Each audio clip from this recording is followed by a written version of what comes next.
आज की वीडियो में हम डिस्कस करने वाले हैं बजट 2024 में जो लॉन्ग टर्म कैपिटल गेन के ऊपर चेंजेस आए थे कि को हटा दिया गया है और टैक्स रेट जो है वो 12.5% रख दिया है। तो उसमें भी अब कुछ और भी चेंजेस आए हैं, तो देखते हैं हम वो क्या क्या चेंजेस है। वीडियो में पूरा इन डेप्थ क्लियर किया है, सारे के सारे सिनेरियोस आपके साथ डिस्कस किए हैं। तो चलिए स्टार्ट करते हैं वीडियो को। Hello everyone, welcome back to our YouTube channel knowledge warehouse. This is Charu Agarwal, by profession chartered accountant. अगर आपको मेरी वीडियोस बेनिफिशियल लग रही है, प्लस अगर आप चाहते हैं कि आपको इनकम टैक्स की, जीएसटी की, जर्नल अवेयरनेस, सोशल डेवलपमेंट की अपडेशन मिलती रहे, तो subscribe my channel knowledge warehouse.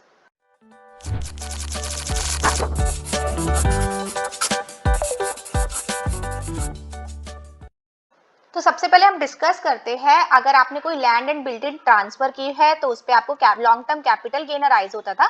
तो उस केस में आपको कितना टैक्स पे करना पड़ता था? आपको टैक्स पे करना पड़ता था 20%, लेकिन आपको इंडेक्सेशन भी दी जाती थी।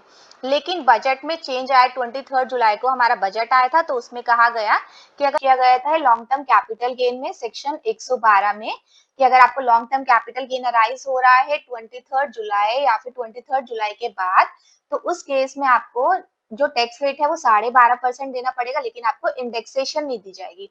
तो इसको जो है बहुत सारे लोगों ने अपोज किया, तो उसी को ही कंसिडर करके एक इसमें अमेंडमेंट की गई है। तो वो अमेंडमेंट हम समझेंगे। अगर property, real estate, that means land और बिल्डिंग, अगर वो परचेज की गई है 23 जुलाई 2024 से पहले, दैट मीन्स बजट आने से पहले वो एक्वायर की गई है, तो उस केस में किसको ऑप्शन दिया गया है? इंडिविजुअल को या फिर एचयूएफ को। ठीक है, यहाँ पर सिर्फ हम इंडिविजुअल और एचयूएफ की बात कर रहे हैं, मतलब कि हम यहाँ पर कंपनी की बात नहीं कर रहे, पार्टनरशिप फर्म की बात नहीं कर रहे, एलएलपी की बात नहीं कर रहे, और जो कि सिर्फ रेजिडेंट इन इंडिया है, सिर्फ रेजिडेंट वाले पर्सन को दी गई है। दैट मीन्स नॉन रेजिडेंट को भी ऑप्शन नहीं दिया गया कि वो लॉन्ग टर्म कैपिटल गेन अपना कंप्यूट कर ले, may be the at the option of the assessee from one of the following. इस इनमें से आपको जो भी आपके लिए बेनिफिशियल लगे उस हिसाब से आप अपना ऑप्ट कर सकते हैं।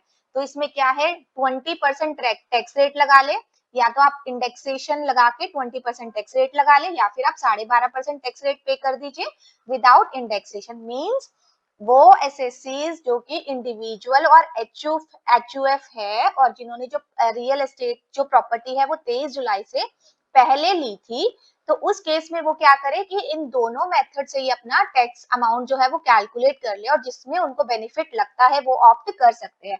मतलब उनके पास ऑप्शन हो गया, अगर इसमें उनका टैक्स अमाउंट कम कैलकुलेट हो रहा है तो इसमें कर ले वो, और अगर इसमें कम हो रहा है तो इसमें कर ले। लेकिन ये जो है सिर्फ रिस्ट्रिक्टेड है इंडिविजुअल और एचयूएफ पे, और सिर्फ रेजिडेंट पर्सन को ही दी गई है। अगर प्रॉपर्टी जो है परचेज हुई है 23 जुलाई के बाद या फिर 23 जुलाई को, तो उस केस में क्या है, उस केस में जो है long term capital gain compute होगा without providing any kind of indexation benefit with 12.5% tax rate. Means जो हमें फैसिलिटी दी गई है वो सिर्फ बिफोर 23 जुलाई से पहले पहले जिन पर्सन ने एक्वायर किया है उन्हीं को ही दी गई है।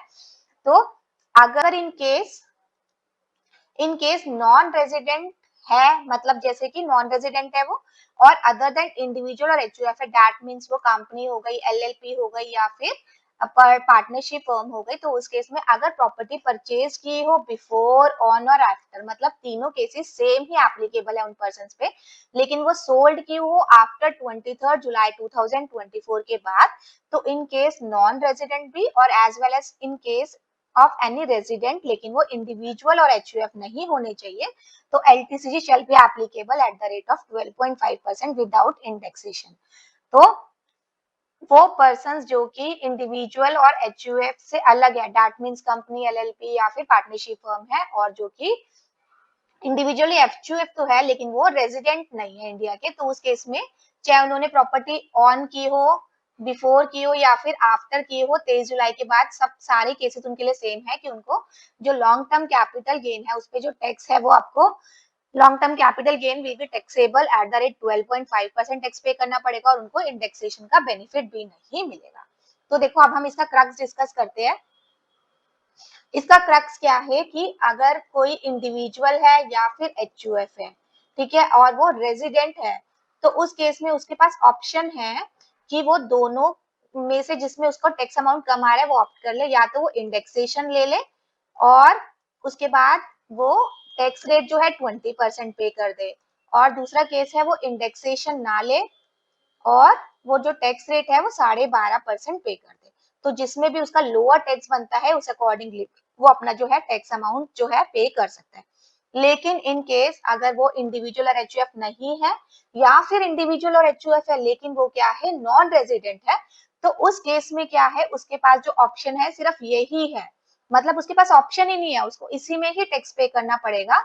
तो उसके लिए ये जो चीज है इसके जो क्लोज है डोर है वो क्लोज है, सिर्फ उसमें उसके लिए उसको सिर्फ इसी में ही टैक्स रेट जो है वो पे करना पड़ेगा। तो एक एग्जांपल के साथ हम समझते हैं। मैंने एग्जांपल लिया है कि आपने जो है कोई अपनी जो लैंड या बिल्डिंग है वो 8 अगस्त को सेल आउट की है, तो उसमें आपको 20 लाख रुपए मिले हैं, सेल कंसिडरेशन 20 लाख की है और आपने कब एक्वायर्ड की थी उसको 1 अप्रैल 2001 को की थी 5 लाख रुपए में। तो अगर हम इंडेक्सेशन देखें तो 2001 में इंडेक्सेशन थी 100 रुपए की, तो इंडेक्सेशन 2001 में है 100 और 2024 में 363।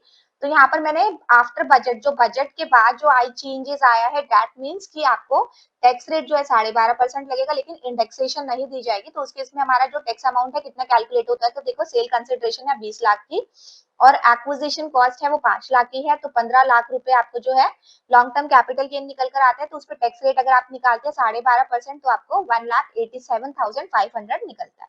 क्लियर यहाँ पर। और अब इसको ही हम अगर बिफोर बजट समझते हैं कि जो हमें दूसरा ऑप्शन दिया गया है दैट मीन्स जो हमारा जो है कि जो हम इंडेक्सेशन तो ले सकते हैं लेकिन हमें टैक्स रेट जो है 20% देना पड़ेगा। तो उस केस में क्या है 20 लाख हमारी सेल कंसिडरेशन है और एक्विजिशन को अगर मैं इंडेक्सेशन के साथ करूं दैट मीन्स 5 लाख को मैं इंडेक्सेशन से करूं इनटू 363 डिवाइडेड बाय 100 तो मेरा आएगा 18,15,000। तो मेरा लॉन्ग टर्म गेन निकल कर आता है 1,85,000। तो उसपे मैं अगर 20% टैक्स रेट लगाऊंगी तो मेरा 37,000 रुपीज का जो है टैक्स अमाउंट निकल कर आता है। तो अगर आप इंडिविजुअल या फिर एचयूएफ है और आप अगर रेजिडेंट है इंडिया के तो उस केस में आपके पास ऑप्शन है कि आप दोनों में से जो भी आपका लोअर है वो ऑप्ट कर सकते हैं। तो उस केस में मेरा जो लोअर है मुझे बेनिफिशियल हो रहा है कि जो मेरा विदाउट विद इंडेक्सेशन और 20% टैक्स है, तो मैंने यहाँ पर अपना अब मैं अपना यहाँ पर चूज करूंगी ये वाला। क्लियर यहाँ पर आपको समझ आ गया। अब एक और ऑप्शन लेते हैं कि डेट ऑफ सेल मेरी 7 अगस्त 2024 को ही है, मैंने 20 लाख की ही प्रॉपर्टी को सेल किया था।